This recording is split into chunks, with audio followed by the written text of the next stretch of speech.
Warzone Solos is basically gone forever, and even if it does come back, I don't think it'll ever be the same. So whether you're a solos guy like me, or you just want to be able to hold your own against teams, this video I'm going to break down exactly how I think about fighting outnumbered in Warzone. It's time to get good.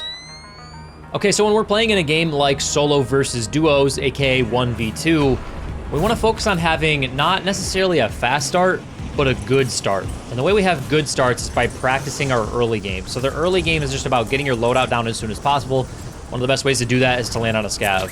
Now, I've noticed that military is a little hot sometimes. And so we get the scav, I immediately get a gun, and we're looking up into the sky, right? I want to make sure I know if somebody's landing on me. We can see one or two guys here. Hit a quick little ping on that guy. Now we're just going to look for a gun here. It's a little bit of a slower early game. I'm going to speed through just a little bit. At a certain point here, yes, right here, someone throws a decoy grenade at me. And so I know that somebody knows I'm here and they threw a decoy grenade, so they're gotta be around here somewhere. I don't know exactly where they are. Obviously, we're in a 1v2 situation, so I'd like to have information. I'd like to be able to see them before I fight them. So I'm just trying to shoulder around, look at some of these doors. This door is not open, this door is not open, and this door is not open. So I know they're not here. They're probably more likely over to the left-ish somewhere. So I decided to wrap wider right. I check windows. Again, just checking all these areas where I think players could be. Trying to gather information. Obviously, we don't have a UAV. So the only way we can gather information is with our eyes. One thing I want to point out real quick to anybody in the comments is saying this is casuals. You can clearly see this is duos. You can clearly see this is duos because we have 75 teams. So it's not quads and it's not solos. All right. Want to point this out. This is a really important decision I make in this game. All right, so we're finishing up our scav. I see two teams fighting here. We got 4 dots up in the top left corner. I can either go finish my scav or go get this right here. Now, you could argue maybe I should just go finish my scav, get my loadout down as soon as possible, but I like to get, you know, I like to play for high kill games, and so this is a decision that I make, but I want to point out how had I hesitated any more here, the outcome of this next fight wouldn't have been the outcome. So just pay attention. I do sort of, you see me like, do I go this way, do I go this way, do I go this way? And then I just commit to a decision. So one of the things I try to tell my coaching students all the time is even if we make a wrong decision, I just want to see you commit and go. So I just make sure I have my tack knife out here. I switch my AR for that. We hear a little stim pop. So now I know that most likely, just based on what we saw 2 red dots up here, or 4 red dots up here, right? Now it's just probably 2 red dots, and I hear one rezzing. So I know that if I keep continuously pushing my good timing here, then I'm gonna be able to catch them in a res, right? Like we know what that stim sounds like. This is why timing is so important in gunfights. I even end up saying it in this game. Easy. Had I hesitated even just a second or two slower here, they pop that self-res, they start putting on plates, now it's an actual 1v2. And so when we're playing outnumbered, we always want to try and have an advantage in the fight, whether or not it's getting a first knock or, you know, a timing advantage like this, or we third party. You're going to notice that in a lot of this game specifically, I'm not always just straight up fighting a 1v2. I find ways to make it a 1v1 and another 1v1, or even just get a 1v1 and back off. All right. So now we're going to finish up this scav. I'm going to skip ahead just a little bit here. We're going to come over here, finish up the scav. The reason we do the scav is because we're always going to get a satchel out of it, and then we're going to have enough money for loadout. So we get loadout down. Throw those on just in case someone tries to come up to the buy. I decided to go for my gunfighter AR, mostly because I already have a good LC-10 on the ground, and also because I want something with a suppressor on it. If we're fighting outnumbered, I don't want to just be giving away free information. So we got a bounty here, and we got a recon here. I pinged the bounty, but I want you guys to think about which one would be better for us to do right now. Which one would be better for us to do? So we're in the mid game. We just got loadout down, right? I've talked about the phases of Warzone are early game, mid game, the regain, and the end game. The second we get loadout down, we're out of the early game and we're in the mid game. The goal of the mid game is to get as many objectives completed as you possibly can. And so ideally we get both of these contracts done. So in my case, I decide I'm going to go do the recon. Even though I pinged the bounty here, I changed my mind and we're going to go do the recon. The reason for that is I can take that helicopter and do the recon and get that done quick Whereas like the bounty might pull super far away from us, and then we get into this long extended gunfight. Here we could get 2 contracts done instead of 1, and then we're on a 90% multiplier instead of a 60% multiplier. Unfortunately, this guy runs up and grabs it anyways, so it doesn't really matter. I would have liked to have gotten the recon done, but the point is we tried to make the right decision. All right. And the reason contracts are going to be so important, especially like in every mode they're important, but especially when you're playing outnumbered, is because we always want to try to be fighting with information, right? It's a lot easier to fight a team if you have a UAV up in the air. Okay, so I pop my bounty. The bounty pulls in this general direction. I see a guy land in. I'm assuming that that was part of the bounty team. It doesn't end up being that way, but then the car pulls up. I'm like, okay, there still could be the bounty over here. I'm gonna try and clean up this kill real quick. They don't rotate around me. You could say this is a little bit of a risk, but I don't see them do a U-turn, right? So as I'm landing here, we see that little flash. I don't want to just straight up chow this. I don't want to just straight up chow that. So I hit a quick little shoulder, slash the helicopter just pops me out there. Now pay attention to what I do. I throw an impact grenade into the corner here just to distract this guy long enough for me to hit a slide chow. You could argue this is a bad decision for me to challenge a sniper when he's got pre-aim on me, but a lot of times snipers won't hit their shots if you either make them flinch or hesitate with a grenade or a smoke in their face. Like this guy is going to see this grenade coming around this corner and he's probably going to think that it's going to hit him. And if it does, I get first shots. If it doesn't, it at least distracts him long enough for me to chow through. What we don't want to do is just slowly peek around this corner, right? We never want to just slowly peek, because if you slowly peek that's exactly where that guy wants you to be, right? Like he's aiming at that edge of that wall, and he's expecting you to do that. We slide underneath him, we throw a grenade at him. All of these little tiny things can give you an advantage.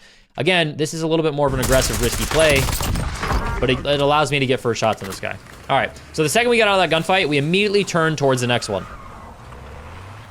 It looks like these guys are going to the buy station over here, and so I'm starting to approach the fight that way. Then on our minimap, we see them pushing towards us. And so, obviously, I don't want to just like get into a car fight with these guys. It's a 1v2. I need to somehow figure out a way to turn this into a 1v1. And so as I see this car coming around the corner here, I pull out my cluster strike, and I pop it right here, anticipating that this car is going to push towards me, right? They might try to come and run me over. If I drop a cluster on them, I might be able to, blow up their car, get one knocked. Just trying to find ways to protect myself and turn this into a 1v1 situation.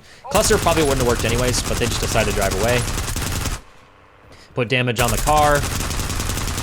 Because obviously a 1v2 against a car is not an ideal situation for me. These guys just back off. These guys just back off, but that doesn't mean the fight's over, okay? So I know that they're running away. If they do get out at a building, I'm gonna chase it. But if they just keep continuously driving away, I'm not going to. The reason I'm pursuing this so hard is because we want to get contracts done. Contracts are super important. Now, we see up here, they were driving a car. Our bounty is here. What does that tell you? A car got out here. The bounty is here. That means they're in this building, right? And so where are they most likely to be in that building? They're most likely to be on the roof. And so I don't just want to land on them. I want to kind of sort of catch them off by surprise. This team doesn't end up being that great. But I want to very quickly get a knock here. So I know that if I land quick, cut my chute, using the roof to cut that parachute animation, come down, jump down with good centering with our SMG, I can get a quick knock. And in this case, I get both of them because they're just stacked up. But I could have got a quick knock here, backed off, played it up, and then re-attacked this, right? That's what I was planning on doing, but then they just both end up standing on top of each other. All right, so great. Decent little start here. We got 6 kills. 12 grand. This is why doing contracts are so important, because now this allows me to not only get one UAV, but to possibly get more stuff like a self-res or even another UAV, right? All right, one little thing I want to point out here. What do you guys notice about this area? If you know Verdansk, you'll probably understand the answer to this question, but I just want to, I want to incorporate this stuff more into the video rather than me just preaching at you guys. I want you to be able to start thinking about decisions you would make and compare them to the ones that I would make, right? All right, so the first thing I notice here is this car always spawns here.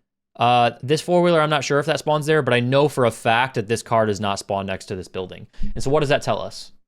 That tells us if there's a car at that building, there is a more likely chance that there is a team in that building. And so when I'm approaching this buy station, I'm a little bit more on high alert, right? Because that team could be at that building. They could be rotating over to the buy station. That's something that I need to think about.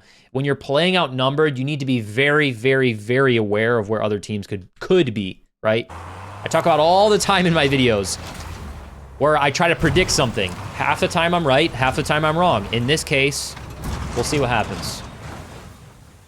So I get out at a good spot, safe spot on pieces of cover. I got a building and this wall to work with. I hit the heartbeat. That immediately clears out that there's nothing here, right? Me hitting the heartbeat, especially when I have bird's eye and perks, tells me that there's nothing here. And so now my only threat is this. Do I just want to run up to the buy station without, like, just straight up, sprint up to the buy station and die? No. We want to face check where this team is most likely to be if they are in that building. So again, this is a situation where I do this, but I'm wrong. Had I not been wrong and there just had to be a team there, some people would be like, how did you know that team was there? I don't. I'm just guessing, right? Another thing I want to point out, let's back up just a little bit here. The whole time, pay attention to where my crosshair dot is. The entire time I'm pushing up here. Again, I don't know if there's a team here, but I'm ready for it. The whole time I'm ready for this. That's why centering is so, so, so important, because if someone were to chow that, they're going to die. But if my crosshair is not exactly there, I would probably die, right? Okay. So now I'm thinking, okay, I have this UAV, right? Like I already cleared out most of military base. I already cleared out up here.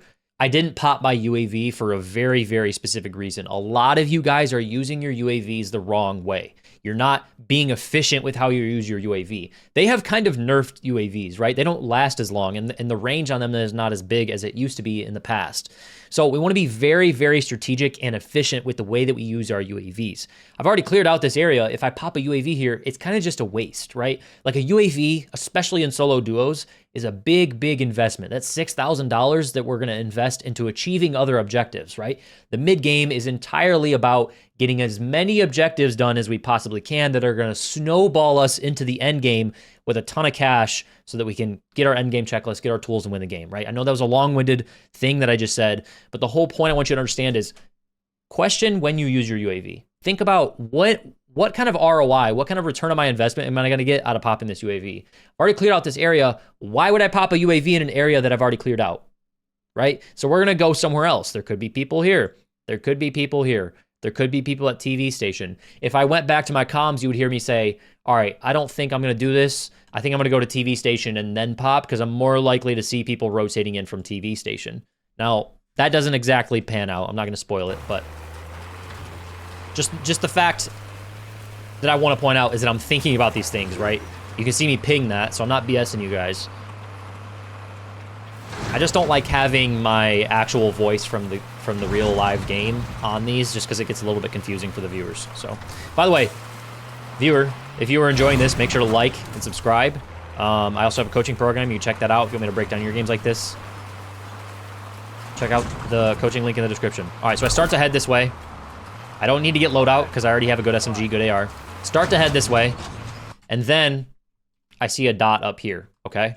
And so I still have held onto my UAV. You guys would have already popped like 2 UAVs by now and burned all your money and got no money back, right? So I see this red dot up here. It's shooting at something, so that tells me that there's probably at least 3 or 4 people here, right? Because if someone's shooting, probably shooting at another person. So in my mind, let's just think about this. Look up here. I saw a red dot here. That means there's his teammates nearby, maybe. We have to assume, right? And then there's another red dot and another red dot. Maybe, right? Because he was shooting at somebody, so that indicates a team fight. Now there's also a UAV. And so how would you approach this fight? How would you approach this? Would you just drive up at them and try to aura diff and kill all these people? No, right? We don't want to just drive up to a team, to 2 teams, 4 players, and just hope that we're going to make it out, right? Like if you're in a super bot lobby, maybe. But what I decided to do is to keep everything in front of me. This is something that I've talked a lot about with my coaching students. When you're fighting outnumbered, I like to use this term called kiting. In League of Legends, which is another video game, you try to keep everything in front of you and just keep them at arm's length so you can continuously do damage to them, but they don't get inside, get on top of you, right? We don't want to be surrounded. So what I decided to do is to push myself up to this building. That's going to give me enough space to where if they want to push me, right, they have to rotate towards me. but it keeps me close enough to where I can possibly get a knock, do some damage, pop my UAV, right? Like, the whole point is we just don't want to drive straight up to them, right? And you would even hear me saying that right now if I had my voice comms on. All right, so we pop here, we pop UAV. Now we see 2 players outside rotating down, right? They're not focused on me, even if they do have a UAV. We don't know this is their UAV, but they're rotating away from me. And so I just knife out go. Again, want to remember that all this is happening here. When we pop a UAV, it's a big investment. And so you're gonna see me hit a little ping right here just to remind myself later that there's a team there. That way, I don't have to pop a UAV again. I can just go back towards that area, put myself in that area, and maybe pick up some kills. Okay. So another UAV got popped. There's a team up in front of us. There's about to be a 2v2 gun team fight right in front of us. So I'm just knife out fully pushing this because I want to try and hopefully third party this. Get a little bit of a high ground for ourselves. See if we can pick up a kill. This guy's obviously getting out of a fight. So I'm able to get a knock. I don't think I get the kill for this. All right, so when we get a knock, we want to push, right? There still could possibly be 3 people here, right? I could have 1 down and three up still. So I hit my heartbeat, just trying to keep everything in front of me, collect information. Come to the side over here. Dodge this car.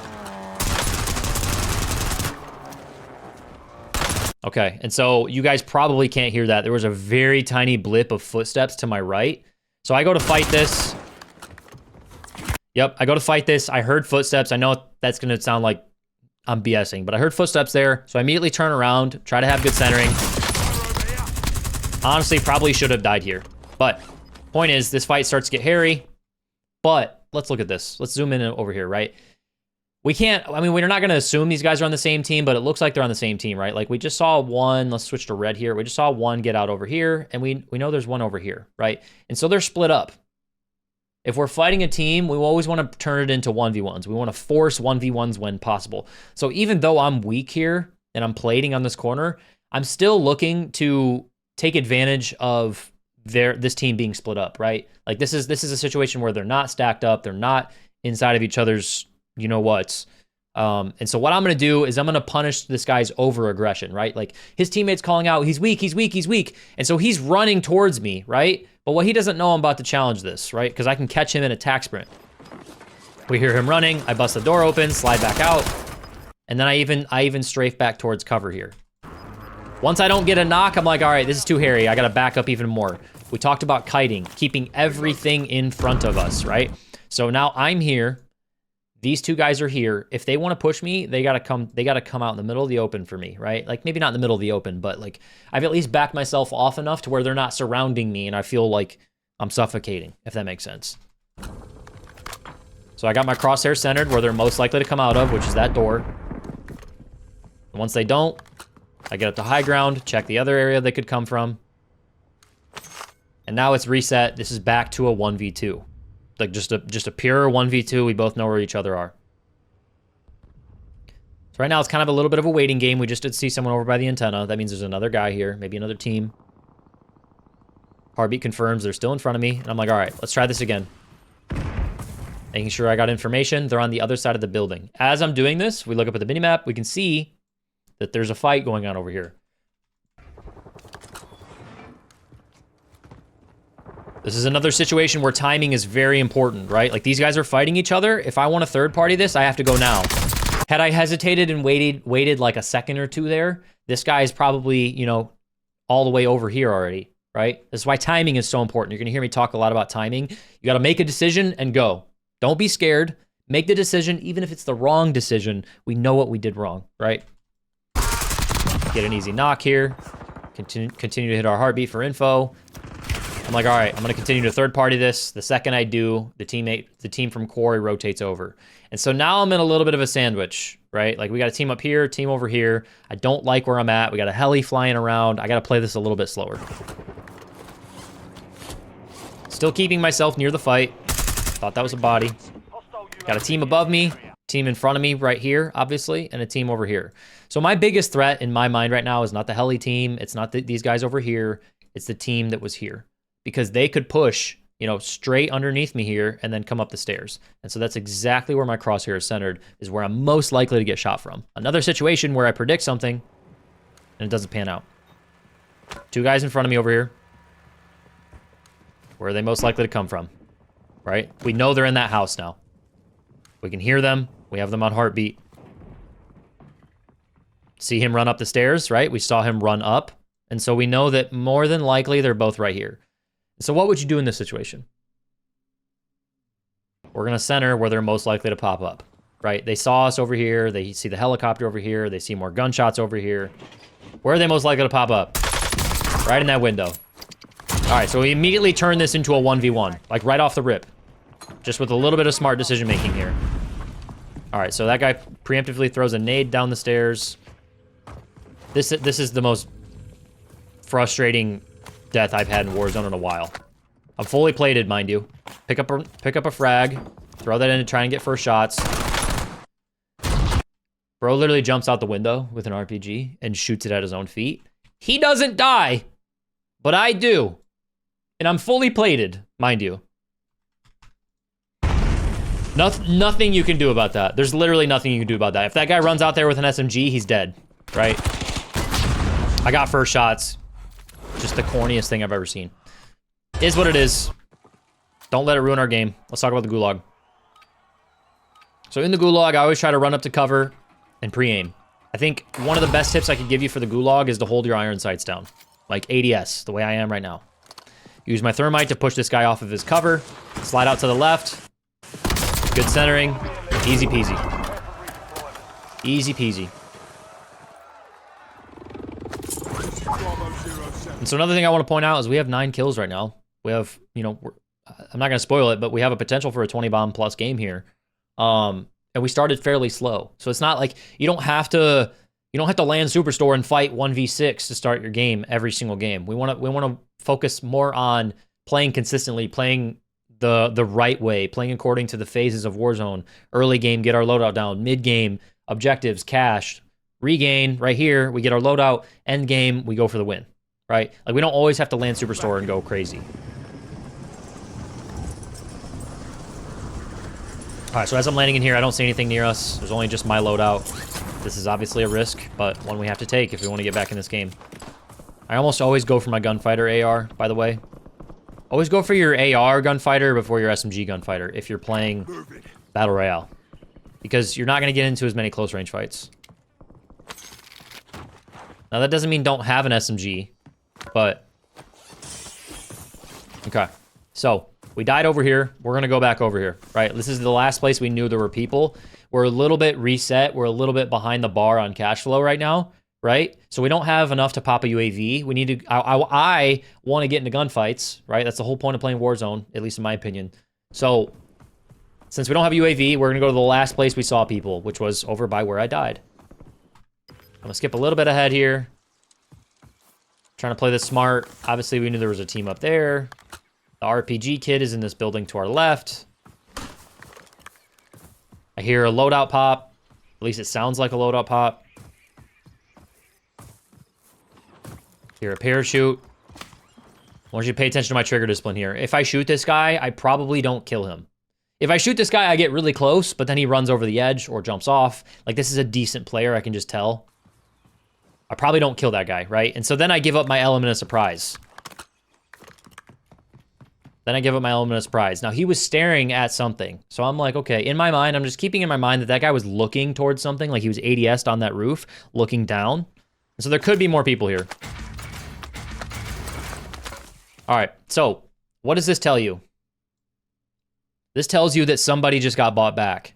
And because we saw a guy right here, we didn't hear any gunfights, we saw him run this way, that means this guy is alone and just bought his teammate back. I know that seems very obvious to some people, but you kind of got to lay that out and point that out to some others, okay? So this guy is alone, and he just bought his teammate back. So we need to think about this. If we want to continue to break down teams, we need to force 1v1s. And so if I know this guy's alone, this is just a solo fight. I just need to treat this like a solo fight, but I have to do it quick. That way his teammate doesn't land in and give away my position. As I was pushing up here, we saw this guy. And I didn't like this, right? Let's think about why this is not a good gunfight to take. Because this guy could just play right behind this, and he'd have a lot of cover, and we would have no cover, right? And so right away, I'm like, I don't like this. I need to reposition. I got to do something. This is not a gunfight I want to take. Because I didn't expect him to push me like that. So I back up, use the hay bale and the building for cover. And then I'm like, I don't even know if this guy knew I was here. Because 9 times out of 10, if that guy saw me, he 100% shoots me, right? 100%. If that guy saw me right there, the way he's playing, he would have shot me. So then I'm like, okay, maybe this guy doesn't know I'm here. Let me see if I still have the element of surprise. We hear grass footsteps. Let me back it up. Use your ears. Turn up your TV. Turn up your phone. Listen. Grass footsteps.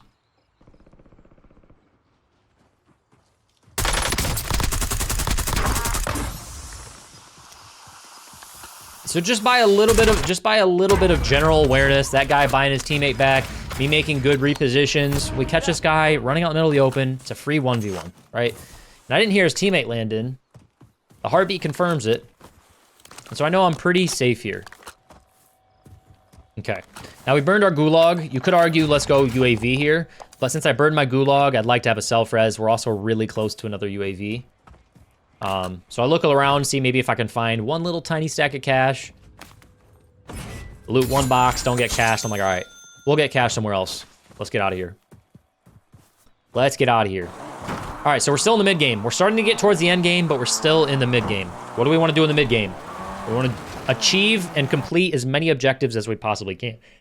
So let's look at the map. We got 5 contracts here, right? Which one should you choose? If I hadn't already bought a self-res, I would probably say, let's grab this. But we have a big game bounty. Big game bounties are the most return on investment, the most ROI on any objective that we can complete in the game. Because the big game bounty is going to give us an advanced UAV in the late game, which is going to tell us where everyone is, which can inform our positioning in the late game. We're also going to, get rid of one of the best teams in the game, right? Because the big game bounty will pull onto one of the teams with the highest amount of kills, if you guys didn't know that. So we'll take out a good team, we'll get an advanced UAV when we accomplish it, and we'll get a lot of cash because we've already done contracts. And so we'll be achieving a lot of objectives by doing this. The reason we want to do a contract in the first place is just to get our money up so we can start thinking about our end game checklist, right? The end game checklist is making sure we have a self-res, gas mask, plates, a munitions box, smokes, and a cluster strike. All of those things are the essentials to an end game that are going to help us win. So that's sort of just my thought process there. You could argue a supply run because they're easier to complete, but I'm trying to challenge myself. I'm trying to push myself out of my comfort zone. I want to be aggressive. I want to, get the best objective done. And so for me, that is the big game bounty. Skip a little bit ahead. All right, so I was debating whether or not here, a lot of times when I push a big game bounty, right, like we talked about, we know that's one of the teams in the game with the highest amount of kills. So that tells us that they're probably a little bit of a better team. I would like to have a UAV if I'm going to push a good team, right? So I was thinking about that, and as I was thinking about that, we'll see what happens here. It gets poached. All right. Unfortunate. Sometimes our bounties get poached. That's part of doing contracts. Sometimes we fail our contracts. So immediately I turn around and we do a supply run. We tried to make the right decision. Didn't happen. Or, I mean, it did happen, but it got poached. So it is what it is. Let's do another contract. Because I don't necessarily... I mean, technically, I do have enough for my endgame checklist. Technically, I do have enough for my endgame checklist, but I'd still like to get a little bit more cash for myself here. Like, I probably could have went... munitions box cluster, but we're not like fully in the end game yet. I'd still like to get a little bit more aggressive and see if I can kill one more team first. If we're playing very conservative, we probably buy munitions box cluster and just start playing for positioning. But this is a little bit too early for my liking to start the end game. Right? Like, you gotta sort of leave that one up to feel. I only have 10 kills right now. I want to try and get a couple more kills for this game. Shouldn't say only, but... All right, so as we're driving up here, we see people up here. We're actually going to end up seeing people right here. We don't just want to drive straight up to the buy station. You never want to do that, especially this late in the game. There's going to be a team on the buy station. We don't just want to drive straight up to it because we're probably going to get killed. We got 2 people on the roof. They disable my car. All right, so we see two guys right here. They disable my car. What are they probably thinking? They're probably thinking, okay, we got this guy disabled. He's going to run inside the house, right? But look where they are. They're very, very exposed. So I try to see if I can catch a quick knock here. Slide up, come back out with perfect centering. Unfortunately, don't get the kill. Okay, so now we know there's a team there. We also know there's a team near the buy station because we saw it on our minimap, right? So now I know there's two teams here. But I still want to achieve my contract. Heartbeat tells us there's two guys over here. So now I'm like, all right, now I need concrete information. Let's pop our UAV. Just like I said, there was a team over here. There's a team right here. We got a team behind us. And we got a team over here. So most of the people left in this game are over where I'm at. This is probably where we want to be if we're looking for kills. Where's that guy? Where's that team most likely to come from? Where are they most likely to look? They're probably most likely to look at that roof or where that car just got out, right? So I center my crosshair there, break this guy's plates, use that as an opportunity to get up a little bit closer. But I don't push in because I'm trying to get a knock before we push in. This is part of kiting, keeping everything in front of you. You want to always try to get a knock before you push in. Because if I just push into this building right now, it's going to be a 1v2 inside of a building. They could probably just be sitting at the top of the stairs and kill me, right? Like, so we want to make our best effort. Now, I actually end up having to push into this building, but we want to make our best effort to try and get a knock first. And so after I get this, plate break right here, where am I most likely to see the next person? Right here. We can see on the minimap that the arrows are up. That tells us that we don't have to really worry about bottom floor right now because the arrows mean that they're on second floor. And so if we're looking here, he's probably not going to re-peek this window. He's most likely to be here. Right? Like we're trying to get a first knock before we do anything. Now I also need to think about top roof. I also need to think about the house behind me. Really quick, just try to complete my contract so we can get some cash. Notice how like I'm using this building as cover from the team up here. And I'm also using the little metal like pile behind me to cover me from right here. Throw a smoke to try and draw them out. I think he peeks the window. Okay, no, I'm sorry. He doesn't peek the window. All right, so I throw the smoke just as like a little bit of a sound cover, a little bit of a sound distraction. A lot of time, if you can just make noise away from you, it at least puts the thought in someone's mind that like, what just happened? Like, why is there smoke over here? Which is sometimes just enough to make a team hesitate or to look somewhere else or to even peek you. Guy ends up being up here. I get stuck, but because I have specialists, I know I'm safe here. If I do get knocked, I try to put my stuff or put myself farther away because I have a self-res. We played up. Now again, so we hear the self-res right there. I got a knock. I want to play a little bit aggressive because we got that knock. Guy ends up being right here. Teammate doesn't push down. Make sure we played up, reload. All right, so it's a 1v1. We just got to win the 1v1. This guy ends up getting first shots on me because he's in a good spot. I shut the door. He comes out. I use the door. A lot of times you guys will see me use a door. I think doors are one of the most... I think doors are one of the skill gaps in this game. If you know how to use a door against somebody, a lot of times you can win a fight just purely off of using a door. Even though I don't get first shots here, right? Like, look, I've already lost a plate and a half, basically, because I'm using tempered. So I come back through the door. I know he's going to chow because he's got me weak, right? He's got me weak. He's going to run. He's going to play aggressive. I'm going to use that against him. So I lay down, scream where he was, dead. Got a little bit lucky there. But, like, had I not done those things, I wouldn't survive. Okay, so we know, just thinking back, we got out of this gunfight. We know there was a team up here, and we know there was a team over here. Immediately, like, we're still remembering all of this stuff. This is why it's really, really important to remember what you see on your minimap. We want to use our UAV not to get 1 or 2 kills, but to know where to go after we get those kills, right? So that informed my decision to hit the heartbeat. I want to go to the buy station because I need to start thinking about my endgame checklist. But before I do that, what is that team on the roof most likely to think? Oh, hey, there's a team fight going on here. Let's look down, right? Prime example. So we get a knock. Don't get the fin. Try to drop a precision on them. Maybe pick that up. But I still have cash, right? So right now, what do I need to do? I have $8,600. Obviously, I'm going to plate. But what do I need to do? We talked about the end game checklist. What are the 2 things that I don't have that are probably the most important? Munitions box and cluster.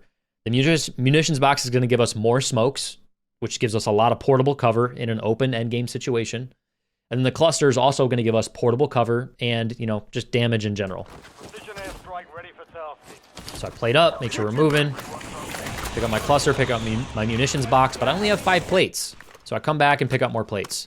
Shoot, let me back up. I skipped too far ahead here. Come back and fill up my plates up. While I'm pushing this, I see that guy come out on the roof. Get some good shots on him, good centering. All right. So now because we got our knock, I've knocked them twice. Neither of them have a self-res now, and I've also ripped a lot of their plates, right? Like I already ripped the Groot skin twice now. I broke his plates twice now. I've ripped off both of their self-reses. If I play really fast here, I might be able to catch them lacking. I might be able to take this building. Now, this is a really good example of like, I'm going to put myself in the best position to take advantage of this. But if I can't, I'm just going to back off, right? Like I'm just going to immediately cut my losses. And so when we're making an aggressive play, you got to have in your head a limit. Like, where am I going to cut my losses here? For me, that's the second I come out this and I don't get first shots, right? Like I shouldered this, but I didn't really believe that that guy was there because it was so fast, obviously, on my screen. So obviously I'm looking at a guy who's pre-aiming me. This guy's already shot me. I'm already weak. I have to bail out of this. I have to. Like, there's no way I come out of this alive. So I run back down the stairs, hitting a little IRL dodge you guys can't see. Another thing I want to point out, though, is we don't full run away. We don't full, oh, run. No, because what is one of these guys possibly going to do? I'm weak, right? They might chase. I could use one of the most broken head glitches in the game to get a first knock, right? Like, most people aren't going to play nut to butt and push this as a duo, right? They're not going to be right on top of each other and push this. They might one by one run out this door. If I put myself in a good position, I'm already fully plated and I have a head glitch and a pre-aim. Are you kidding me? These guys are dead. Another situation where I give myself the best chance, but it doesn't actually pan out. It's not walls. It's not hacks. It's not rocket science, guys. If you know someone's going to chase you and you have plates and you have the pre-aim, you can win that gunfight. But here, I cut my losses. This is going to take too long. I need to start thinking about positioning. We are for sure in the end game now. Okay, so given the information that we have, what kind of play will work for us here? If you guys watch this on stream, by the way, I stream Tuesday through Saturday, 9 a.m. Eastern. You guys already know what happens here if you watch the stream. But if we fast forward 33 seconds here when the zone starts to move, what is that team above us going to have to do? They're going to have to jump off the roof. So I don't really need to do anything. I know they're going to come to me, right? Because eventually the gas is going to be here. I can still be safe here, but they're not, right? They would have to jump off and come towards me. That's something that I know is going to happen. Like eventually they are going to have to come off that roof. That's why high ground is great. But like everybody knows if you've experienced like a prison endgame circle or a stadium endgame circle, you know that eventually if you are on top of those buildings, you have to jump. And sometimes that's a bad thing. So like, yes, high ground is good. We want to be Obi-Wan, but sometimes we also want to be Anakin. You know what I'm saying? Shout out Star Wars. I know these guys have to jump. So all I have to do is position myself to take advantage of that. And I honestly don't even do a great job of that here. But because I made this decision, it sets me up, right? Like a lot of you guys would just try to like crouch in that building and you'd be shaking in your boots and slowly rotate in with the gas. Like, no, we know what's going to happen here. Let's take advantage of our info. So now we just want to listen. We hear a parachute, I immediately look. And then I'm like, oh crap. I'm probably not going to get a kill here. And so I just decide to rotate a little bit with them. You could argue maybe I kill that guy in the back, but sometimes like the bullet velocity in this game, I just don't trust it. Because if I miss one bullet, I'm probably dead here. But because I rotate with them, I break that guy's plates.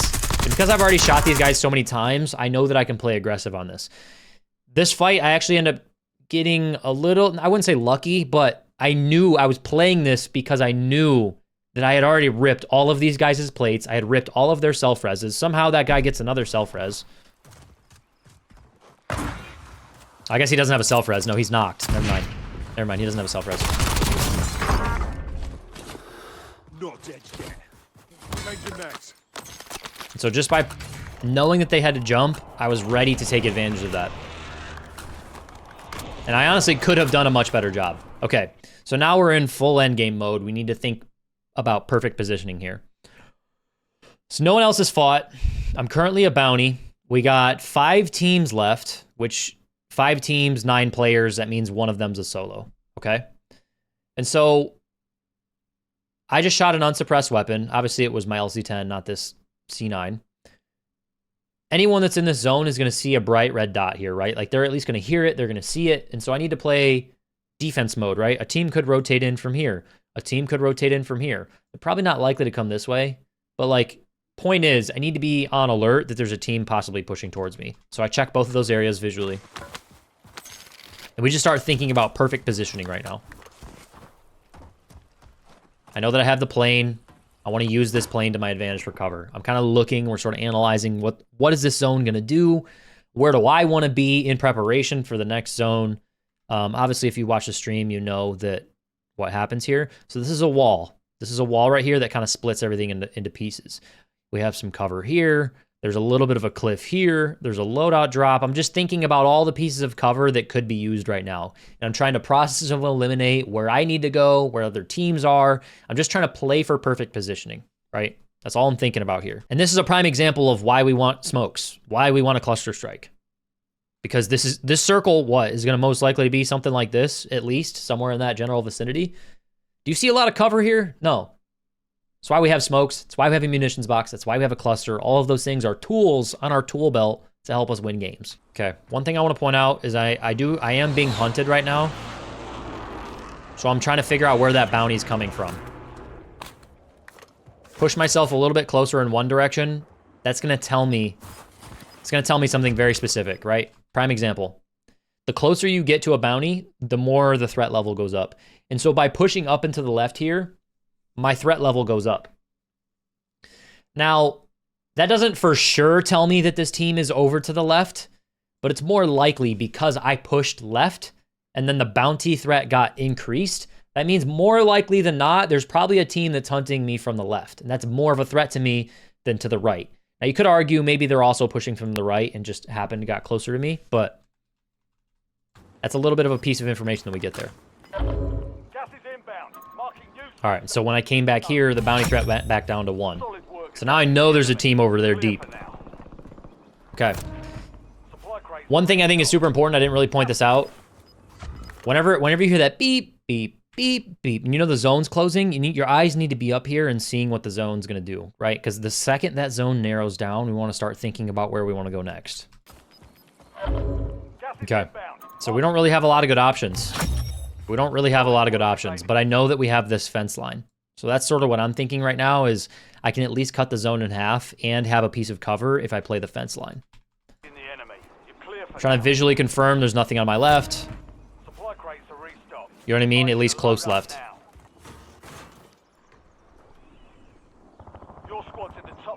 This is something you guys will see me do a lot is I'll rotate in with the zone. I get high alerted right here. So I'm trying to figure out where I'm getting high alerted from. Right? We want to make sure we're stay moving. Because we don't want to get sniped. Yep. And then I turn around and I see this guy. Obviously, this is probably really hard for you to see. Got to remember this is a recording that's being compressed. It's being... I'm watching a recording that is also being... Like, I'm recording me watching a recording. And then it's going up on YouTube. So, like, this is going to be compressed. It's going to be hard for you to see this. But, like... in real time on my screen, I could sort of see this guy, right? I wasn't sure though, so I confirm it with a live ping. All right, so I go to get first shots there. I give away my position. Obviously, that guy already knew I was there, but I decided to push right on this because I know I have to, like, I can't sit here and get into an extended gunfight with these guys. I have to fight them. I can't like, oh, I'm gonna maybe fight them. Oh no, I'm gonna maybe back off. Like, no, we have to fight them. We have to rip the band-aid off because we need to prioritize having zone positioning, not necessarily a fight here. So I rotate to the right of these guys, use their own cover against them. See, like if we back up just a sliver of a second here, because I rotated to the right, look where this guy's looking. He's looking this way. Because I used his own cover against him, he didn't see me rotate this way, hit a little bit of an off angle, and he's looking the wrong way, which allows me to get first shots. around. Use the impact grenade to get the finish here. Played up. Shake it. Don't need to reload. I need to look for the next fight, right? What's the teammate gonna think? Cool. Don't let up now. All right, so very quickly got that fight done. We got first shots on the first guy, got the knock, got the finish. We don't need to play, or we don't need to reload because we have enough ammo, and we just check where he's most likely to be. It's not crazy.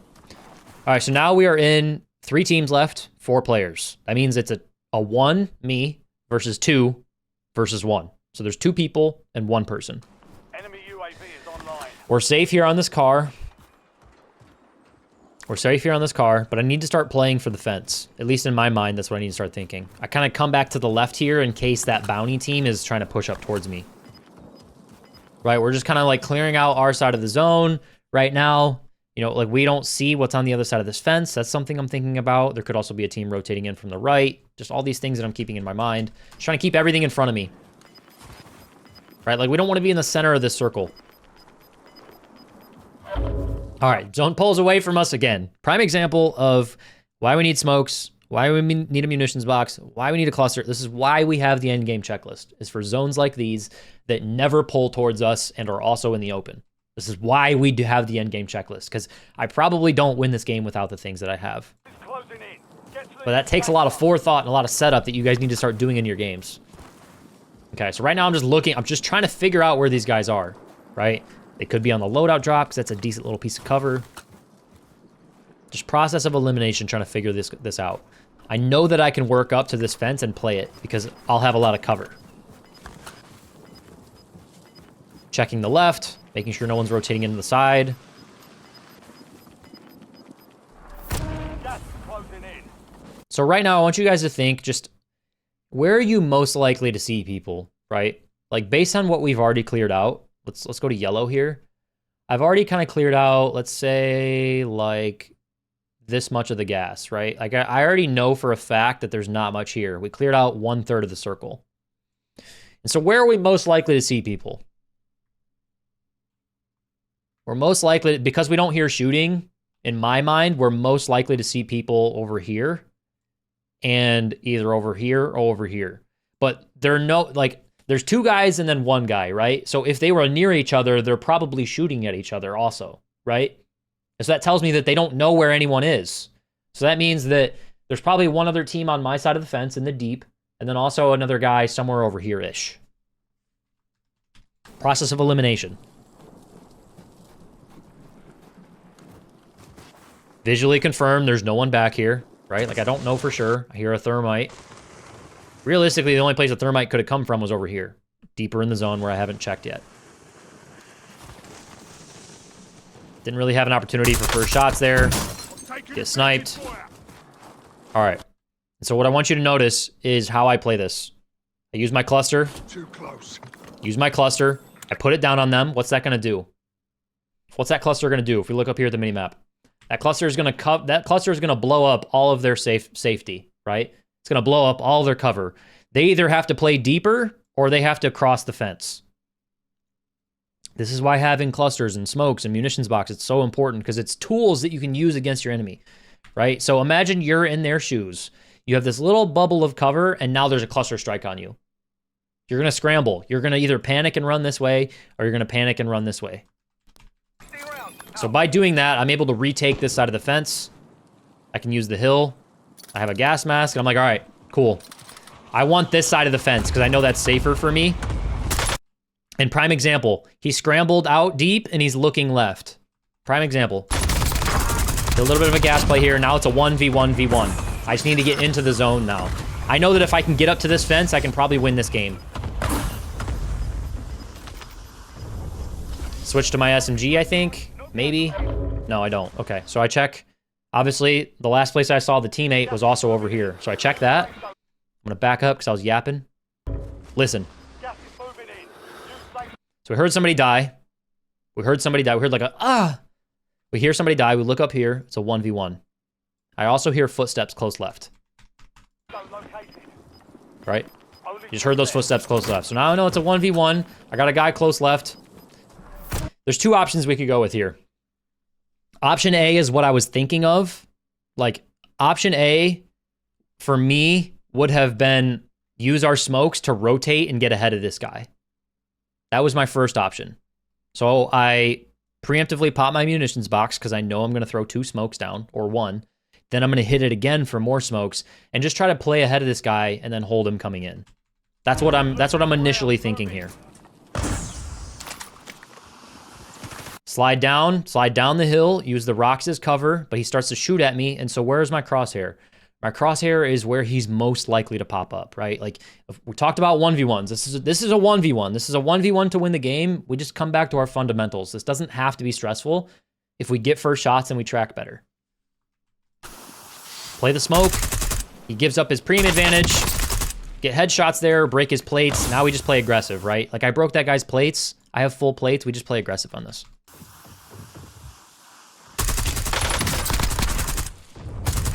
First shots track better.